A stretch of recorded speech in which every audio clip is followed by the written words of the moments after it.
Malapit nang mag-retire bilang CEO ng kumpanya itong si Sir Bernard. Kaya naman naghahanap siya ng isang tao na magiging mata niya sa kanyang kumpanya.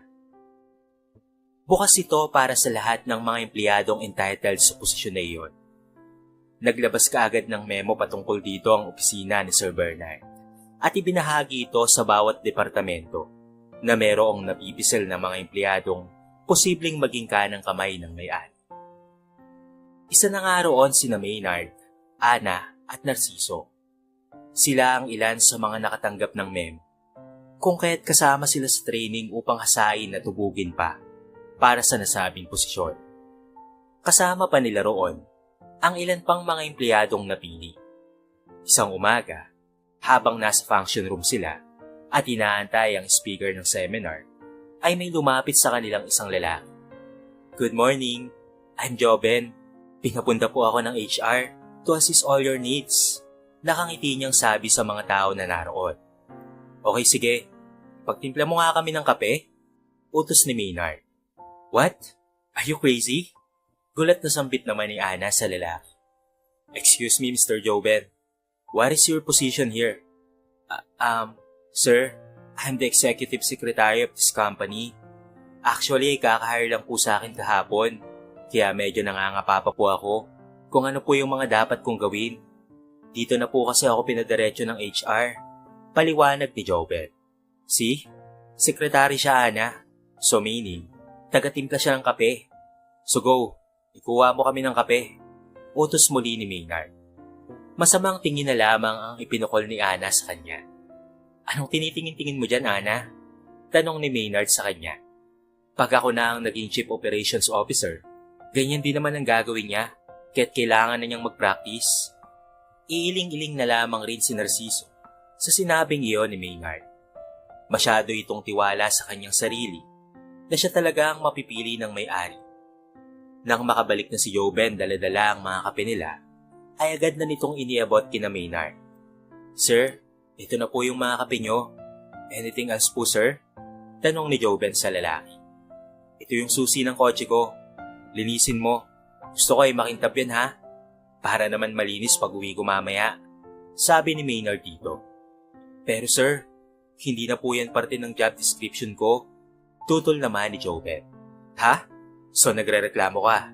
Gusto mo tawagan ko ang HR at sabihing last day mo na ngayon?" Pagbabanta ni Maynard sa binata. Nakatungong tumalikod na lamang si Joben at sinunod ang utos ni Maynard sa kanya. "Alam mo, napaka-bossy mo. Hindi ka pa nga napopromote, lumilitaw na talaga ang ugali mo." Gigil na sabi ni Ana. Ngiting nagmamayabang lamang itong si Maynard sa sinabi sa kanya ng kanyang katrabaho. "Paborito at kilala kaya ako ni Sir Bernard. Lagi niyang hinihingi ang mga opinyon ko at pinapakinggan niya ang mga bawat suwestyon ko. Kahit sumbong niyo pa ako doon, ay hindi kayo nun paniniwalaan kasi malaki ang tiwala noon sa akin," sabi ni Maynard sa kanila. Samantala, lumipas ang maghapon at natapos rin ang seminar nila. Pababa na sana siya ng kanyang opisina nang makita niya ulit itong si Joben. "Hoy Joben, bukas ay agahan mo ang pasok, ha? Marami pa akong gagawin sa opisina ko," paalala nito sa binata. Pero sir, hindi lang po kayo yung may kailangan ng serbisyo ko. Sekretary po ako ng buong kumpanya at yung inuutos niyo po sa akin ay wala na pong kinalaman sa trabaho ko. Paliwanag ni Joben kay Maynard. So sumasagot ka na sa akin. Alam mo yung mukha mo? Hindi na babagay sa opisina na to eh. Ang bagay sa'yo ay maglinis ng CR. Kaya kung ako sa'yo, imbes na magreklamo ka dyan, sumunod ka na lang. Dahil kapag ako talaga ay na-promote, ay sisiguraduhin ko sa'yong mawawala ka sa kumpanyang ito, sabi ni Maynard, sabay talikod na sa kanyang kausap. Napabuntong hininga na lamang si Joben sa sinabing iyon ng lalaki sa kanya. Wala siyang nagawa kung hindi ang sundin ito. Kaya naman pagpasok niya ng opisina nito, ay bitbit na niya ang kape ni Maynard. "Good morning, sir. Ito na po yung kape nyo. Ano po ba ang ipag-uutos nyo ngayong araw, sir?" Tanong ni Joben sa lalaki. "Ito yung susi ng apartment ko. Kunin mo ang lahat ng mga labahan ko doon at ipalaundry mo," sabi ni Maynard sa kanya. "Ano? Tama ba ang narinig ko, Maynard? Ultimong madudumi mong damit ay iutos mo sa kanya?" Pasigaw na sabi naman ni Ana sa lalaki habang tinuturo nito si Joven. Huwag mo siyang sundin, Joven. Go back to your respective area. Hindi mo siya kailangang sundin dahil hindi mo siya boss. Dapat isumbong mo yan sa HR. Utos sa kanya ni Ana. Go ahead. Sumbong mo ako sa HR. And the next day, ay tanggal ka na talaga. Sabi ni Maynard kay Joven. Sir, paano po ba ako pupunta sa apartment nyo? Tanong ni Joven, na para bang walang narinig sa sinabing iyon na payo sa kanya ni Ana. Bobo talaga to no? Malamang sumakay ka ng jeep. Sir, wala po kasi akong pamasahe Pwes, hindi ko na problema yon. Alis na. Nasasayang lang ang oras ko sa'yo. Taboy niya sa kawawang binata. Umalis na nga si Joven nang hindi alam ang kanyang gagawin. Kung saan siya kukuha ng kanyang pamasahe. Habang naglalakad siya papalabas ng building, ay nakita siya ni Narciso. Good morning, Joven. Bati nito sa kanya. Ay, ikaw po pala, Sir Narciso. Good morning din po. Teka, saan ka nga pala pupunta? Tanong ng lalaki sa kanya. Pupunta po ako sa apartment ni Sir Maynard. Sagot nito habang pinapakita ang susi ng apartment ng lalaki. Bilang patunay na doon nga ang punta niya. Ha? Ano naman ang gagawin mo doon? Takang tanong ni Narciso. Pinapakuha niya po kasi sa akin yung marurumi niyang damit. Dalhin ko daw po sa laundry shop. Ano? Hindi na parte ng trabaho mo yan ha. Pwede kang magreklamo sa HR niyan. Halika, sasamahan kita. Naku sir, wag na po. Baka pati po kayo ipatanggal ni Sir Maynard. Tutol ni Joven. Anong ipapatanggal? At sino naman siya para magtanggal ng mga empleyado? Halika na, pumasok na tayo sa loob. Pilit niyang hinila ang binata papasok ng building. Pero nagulat na lamang siya sa naging tugon nito sa kanya. Sir, baka po meron na lang po kayo diyang kaunting ekstrang pera. Baka po pwede niyo po akong pahiramin para naman po magawa ko na po yung inuutos ni Sir Maynard. Dahil doon, ay biglang lumuwag ang pagkakahawak ni Narciso sa kamay ni Joven. Sa kabila kasi ng kanyang sinabi, ay desidido pa rin itong sundin si Maynard. Kaya naman binigyan na lamang niya ito ng pamasahe at umalis na ang binata. Samantala, si Ana naman ay pinuntahan si Narciso upang ikwento ang ginawang power tripping ni Maynard kay Joven. Nalingid sa kanyang kaalaman, ay alam na rin pala ni Narciso. This has to be end, Sir Narciso. Baka siya ang mapili ng may-ari. Kawawa naman ang maliliit na mga empleyado ng kumpanya. Sabi ni Ana sa kanya. Yan nga rin ang iniisip ko Kaso paano natin gagawin yon? Lalabas na sinisiraan natin siya sa HR at pati na rin kay Sir Bernard. Dahil ayaw namang magsalita ng mga empleyadong pinapower tripping niya. Lalong-lalo na tong si Joven. Kanina nga awang-awa ako sa tao Iiling-iling na sabi ni Narciso. Lumipas ang mga araw, ay wala pa ring pagbabago ang ginagawa ni Maynard. Minsan pa nga, ay naaabutan ni Ana na tinatapunan nito ng kape si Joven dahil lang sa hindi ganoon kainit ang nabigay niyang kape. Binigyan niya na lamang ng pamalit damit itong si Joven. Buti na nga lang, at palaging merong ekstrang damit ang mga janitor sa pantry area na siya namang nagpairam sa kanya nito. Ilang araw pa, ay nagpatawag na ng conference ang may-ari na si Sir Bernard. Naroon ang lahat ng entitled sa function room.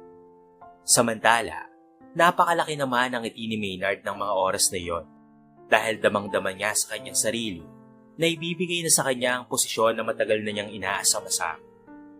Mapanuring tingin na lamang ang ginawad sa kanya ni Narciso at Ana. Samantala, nawala ang ngiti sa labi ni Maynard nang makita si Joven sa loob ng kwarto. Teka, anong ginagawa mo dito? Wala akong naiutos sa'yo, kaya lumabas ka na. Hindi ka nababagay dito. Malakas ang boses na sabi ni Maynard kay Joven. Ako ang nag-imbita sa kanya dito. Natigilan at napalingon na lamang si Maynard nang marinig ang boses ni Sir Bernard. Pero sir, isa lang siyang sekretary. Wala siyang alam sa pasikot-sikot ng kumpanya. Paliwanag naman ni Maynard. Tumigil ka. Ikaw ang walang alam. Ako ang masusunod kung sino ang gusto kong papasukin sa conference na ito. Maliwanag ba? And Joven should be here. Motoridad sabi ng matanda. Iyo, maupo ka. Nagbulong-bulungan naman ang lahat ng mga empleyado na naroon at nagtataka sa ginawa ng may-ari. Ngunit si Maynard ang mas pinaka-apektado sa lahat. Maya-maya pa ay nagsalitang muli ang matandang may-ari. Ang napili kong maging kanang kamay ko ay walang iba kung hindi si Joven. Nagulat ang lahat sa tinura ng matanda. Lahat ay nagkaroon ng iba't ibang espekulasyon kung bakit si Joven ang napili nito. Ngunit ang tahasang nagpakita sa kanya ng pagkadismaya ay walang iba kung hindi itong si Maynard. Pero bakit po siya, Sir Bernard? Wala pong alam ang lalaking yan, kung hindi ang maglinis lamang po at magtimpla ng kape. Isa lamang po yung utusan, sabi ngayon ni Maynard sa matanda. Bakit hindi? Siya ang anak ko. Lalo namang nagulat ang mga naroon sa sinabi ng matandang may-ari. Ano? Anak niyo po si Joven? Paanong nangyari yun? Sa pagkakaalam po namin, ay wala po kayong anak. Dismayadong tanong muli ni Maynard. Ang tawag doon ay asset. Pinagpanggap ko siya bilang sekretarya ng aking kumpanya upang malaman ko kung ano ang totoong ugali ng bawat isa sa inyo at nakita ko kung sino ang may malasakit sa inyo at kung sino ang mapagsamantala. Maynard, sayang ka. Oo, magaling ka. Pero hindi lang galing ang kailangan sa kumpanya ko, kung hindi puso at malasakit din sa ibang tao, lalo na sa mga empleyadong nasa mababang posisyon. At yun ang katangiang wala ka. Dahil dyan, demoted ka na dahil sa ginawa mo sa anak ko, sabing iyon ni Sir Bernard. Nang mga sandaling iyon, ay para bang pinagbagsakan ng langit at lupa itong si Maynard.